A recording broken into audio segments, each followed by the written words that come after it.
Le grand rendez-vous européen avec les Échos et CNews. François Bayrou, président du MoDem et maire de Pau, est l'invité du grand rendez-vous. Une question encore sur l'Europe et un départ attendu. Question de Nicolas Barré. Oui, François Bayrou, le Brexit va avoir lieu, qu'il soit ordonné ou pas ordonné, mais en tout cas il aura lieu.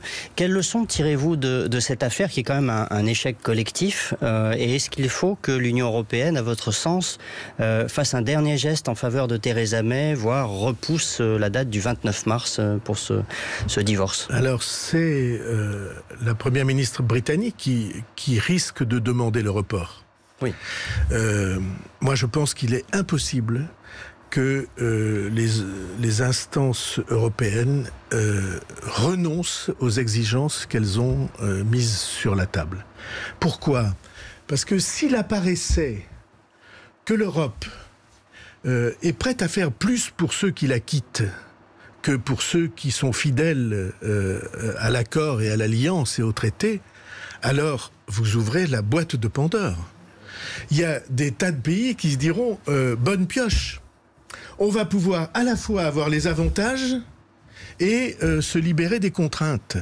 Eh bien, ceci est strictement impossible. Et ça dit une deuxième chose, l'affaire du Brexit, c'est que on ment au peuple, il croit les mensonges, mais il y a un rendez-vous derrière, qui est le rendez-vous du réel.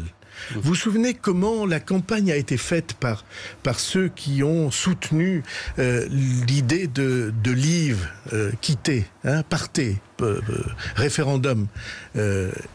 Ils ont dit, mais vous vous rendez compte, on donne des dizaines de milliards tous les ans à l'Union européenne, on va les récupérer pour nous. On va construire des hôpitaux, on va construire des écoles avec cet argent. Responsabilité de la classe politique. Et ces bruits-là, vous les entendez en France aussi. Qu'est-ce qui se passe au bout du chemin? Eh bien, on s'aperçoit que c'est une impasse absolue, que c'est un chaos. Et ils le savaient très bien. C'est ça qui est fantastique. Ils ont fait campagne là-dessus. Mais dès le lendemain du résultat du référendum, ils sont partis. Ils ont refusé les responsabilités. Ils se sont échappés en courant.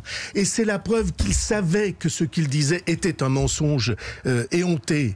Simplement, ce sont des mensonges qui déclenchent des passions et prendre des décisions dans une ambiance passionnelle comme ça, ou pour des raisons passionnelles, généralement des passions noires, des passions qui visent à rejeter, à écarter, eh bien, au bout du compte, on fait du mal au peuple qu'on entraîne vers des solutions désespérantes. C'est ça que le Brexit montre. Et on devrait avoir tout cela présent à notre esprit au moment des grands choix que nous allons faire maintenant. Jamais l'histoire n'a été plus dangereuse. Jamais. J'ai pas souvenir d'une situation dans laquelle les piliers même de notre maison soient remis en cause par un tremblement de terre déclenché par des gens qui savent très bien ce qu'ils font. Cette fois-ci, on est devant de grands choix. Gardons l'exemple du Brexit parce que le peuple britannique a déjà beaucoup perdu et risque de perdre beaucoup dans cette affaire. Le grand rendez-vous européen avec les Échos et CNews.